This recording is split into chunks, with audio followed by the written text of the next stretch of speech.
I'm going to interrupt myself because NBC News is now projecting a winner in the Virginia governor's race. NBC News can now project that the state of Virginia will have its new governor. Its first ever female governor will be Democrat Abigail Spanberger. NBC News projecting that she has defeated Winsome Earl Sears in the Virginia governor's race. Now, again, as we were just describing, Virginia, I mean, it always does off-year elections. 11 out of the last 12 governor's races, the party that controls the White House lost the governor's race in Virginia. This is something that sort of structurally was on the Democrat side. But in addition, Simone and Lawrence, we've got this situation in Virginia. Will be heard after going through a fair process. I have to interrupt you just for a moment. I'm sorry, Governor Moore. I'm sorry, Ari. We do have a call in Virginia.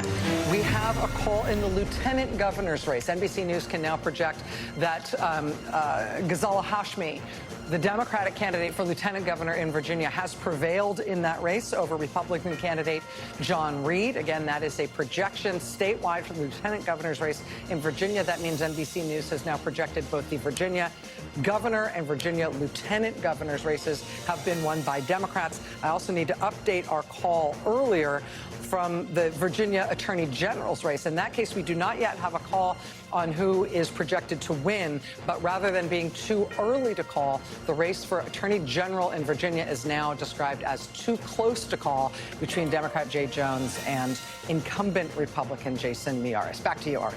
Really striking there. We're going to obviously get into those results while we appreciate the governor hanging with us. You know what it's like on election nights. You've been in some yourself. So we're balancing. Thanks for staying with us. Go ahead. You can interrupt me with news like that anytime you want. Well, it takes. And we're going to take a quick break and come back at the top of the hour. We've got polls closing in New York City. I'll tell you as we are going to break. We do have a call in the Cincinnati mayor's race, in case anybody has been waiting for that. Aftab Purival is the very charismatic incumbent mayor of Cincinnati, Ohio. He has defeated J.D. Vance's half-brother and will stay the mayor of Cincinnati. We'll be right back. And remember, these areas around New York City where we're still waiting for vote to come in, they're overwhelmingly going to favor Mikey Sherrill. So, again, too early to call, but we're let me interrupt you. Oh, okay. NBC News has a call to make in the New Jersey governor's race. In the New Jersey governor's race, NBC News projects that the Democratic candidate, Congresswoman Mikey Sherrill, has prevailed over Republican candidate Jack Ciattarelli. This was by no means foretold. No. This was a race that was considered to be the closest big deal race of the night, likely, based on polling.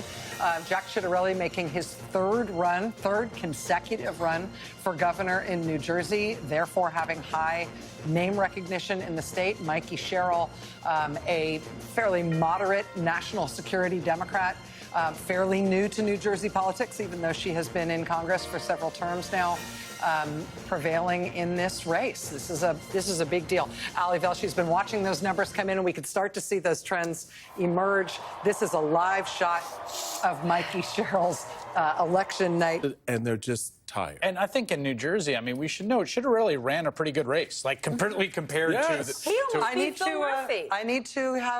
interrupt. Yeah, okay.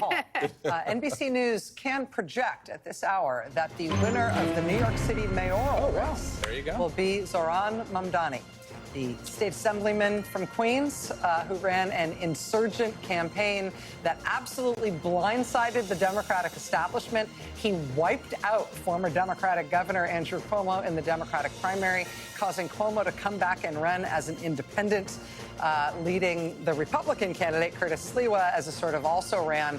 But NBC News can project that Zohran Mamdani will be the next mayor of New York City. He is not, despite popular impression, will not be the youngest man ever elected governor of New York. There have been some younger than him, but this is a very big deal, and this will have, even though New York is sui generis, New York is its own thing, this will have political shockwaves around the country for the Democratic Party and for the way the Republican Party likes to talk about the Democratic Party. It is worth noting that Mamdani had essentially zero name recognition. He was 1% of the polls. The thing that lifted him.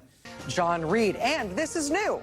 NBC News can project that in the Attorney General's race in Virginia, the last of the statewide races in Virginia, Democrat Jay Jones has defeated the incumbent Republican Attorney General of Virginia, Jason Miyares. Again, that is new. The Attorney General of Virginia's race also going to the Democrat. And we can now project the results of that election.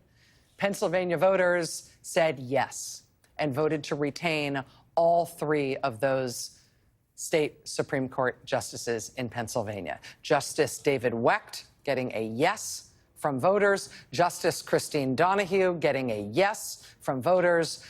Justice Kevin Doherty getting a yes from voters.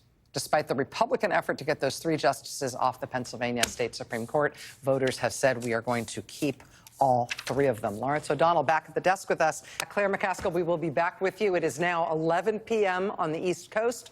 Polls have just closed in California, and we can call that race. Oh, wow. NBC News projects that the Prop 50 race in California will be decided in favor. Yes wins on Prop 50 in California, and we are making that call at poll closing exactly at 11 p.m. Eastern time. It has frankly been that kind of a night. It has just been kind of a blowout night across the board for Democrats.